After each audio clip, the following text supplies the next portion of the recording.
First of all, you both look fantastic. Thank you. You both look great, and especially considering when you really look at, you. Welcome back to Hollywood Bulletin, where we bring you the most unforgettable stories behind the legends who shaped the world of music and entertainment. And today, we dive into one of the most emotional, raw, and shocking moments in rock history. The death of Ozzy Osbourne, the Prince of Darkness himself, sent shockwaves through the world. But what his wife Sharon revealed just a day later turned that heartbreak into a revelation no one was prepared for.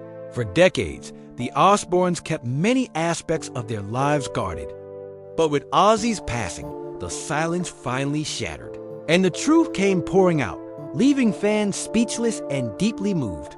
Born John Michael Osbourne on December 3, 1948, in the gritty, industrial town of Aston in Birmingham, England, Ozzy's life was never easy. Growing up with 3 older sisters and 2 younger brothers in a cramped home, his parents, Jack and Lillian, worked long hours at local factories just to keep food on the table. There wasn't much money or comfort, and Ozzy often wore secondhand clothes and lived in constant noise and chaos. School didn't make things easier.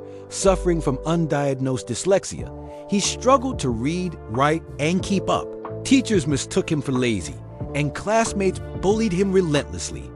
By age 15, he had dropped out entirely, frustrated, embarrassed, and without any qualifications. With little direction, Ozzy drifted into petty crimes and mischief, eventually getting arrested for burglary and serving time in jail. It was a moment that terrified him and shook him awake. Thanks to a fine paid by his father, he was released, and with that second chance, music found him. Inspired by the Beatles, especially John Lennon, Ozzy began chasing his dream of becoming a singer. And after several failed bands, fate brought him together with guitarist Tony Iommi, bassist Geezer Butler, and drummer Bill Ward. In 1968, they formed Earth, but later changed their name to Black Sabbath after spotting a horror movie poster, deciding to create music that evoked fear. Their sound was slow, heavy, and dark, unlike anything on the radio at the time. Their debut album Black Sabbath dropped in 1970, quickly followed by Paranoid, which featured the anthems Iron Man, War Pigs, and the title track Paranoid. Almost overnight, they became icons, and Ozzy became the voice of a generation disillusioned by war and political chaos. His performances were electrifying, his stage presence wild and unpredictable. Fans were mesmerized by his strange look, haunting vocals, and raw energy. Dubbed the Prince of Darkness, Ozzy embodied the darker side of rock, but as their fame soared, so did the pressure. And by the mid-70s, his drug and alcohol addiction was spiraling. Missed rehearsals, forgotten lyrics, erratic behavior, all became too much. And by 1979, the band made the heartbreaking decision to fire him, devastated. Ozzy locked himself in a hotel room, consumed by drugs and despair, believing it was over. But then came Sharon Arden, daughter of Black Sabbath's former manager, who saw something in Ozzy others didn't. She offered to manage him, and more importantly, she believed in him when he didn't believe in himself. Together they launched his solo career, and with the release of Blizzard of Oz in 1980, which featured hits like Crazy Train, Ozzy proved he wasn't done. His second album, Diary of a Madman, cemented his comeback. And Sharon, now his wife, became not just his manager, but his rock, his protector, and his fiercest supporter. But their relationship was as volatile as it was passionate. And in 1989, during a terrifying drug-fueled blackout, Ozzy attacked Sharon. Attempting to strangle her, she escaped and called the police. Ozzy was arrested and sent to rehab, and in what many thought would be the end, Sharon chose to stay, believing in his ability to change. Their marriage endured scandal after scandal, including a 4-year affair Ozzy had with celebrity hairstylist Michelle Pooh, which nearly ended their relationship in 2016. The affair became public, and Sharon kicked him out. Their daughter Kelly even tweeted Michelle's personal phone number, which led to a lawsuit. But eventually, Ozzy entered rehab, apologized publicly, and the couple reconciled. Even with all the chaos, they stayed together, bound by love, pain, and survival.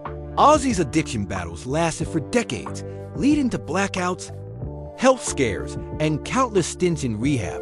He was always honest about it, never hiding his demons, and never pretending to be perfect. And in 2020, the world was stunned when Ozzy revealed he had been diagnosed with Parkinson's disease. A truth he had kept hidden since 2003, the disease slowly robbed him of his energy, mobility, and freedom. But even as his health declined, he gave fans one last gift in July 2025. Just weeks before his death, Black Sabbath reunited for a farewell concert. Ozzy, frail but determined, sat on the throne and performed War Pig's Iron Man and Paranoid to a packed stadium of emotional fans. It wasn't perfect, but it was unforgettable. And just weeks later, on July 22nd, Ozzy Osbourne passed away peacefully at home. Surrounded by Sharon and their children, he was 76, and the world mourned. But then, Sharon broke her silence, revealing something she and Ozzy had kept secret for years. She confirmed that they had signed euthanasia documents in Switzerland, a decision made not out of hopelessness, but out of love. After watching her father suffer from Alzheimer's, Sharon and Ozzy had agreed that if their health ever declined to the point of no return, they wanted to take control of their fate. The plan was never used, but it brought the family peace. And now, in his death, Sharon's powerful statement reminded the world who Ozzy truly was. Not just a rock god, but a flawed, fearless, deeply human soul who gave everything he had to his fans and his family. And in that final act of honesty, she gave us one last piece of the man behind the myth. So if this story moved you, inspired you, or made you see Ozzy in a whole new light, don't forget to like this video, subscribe to Hollywood Bulletin, and hit the bell icon so you never miss a single story about the stars who changed music and the world forever.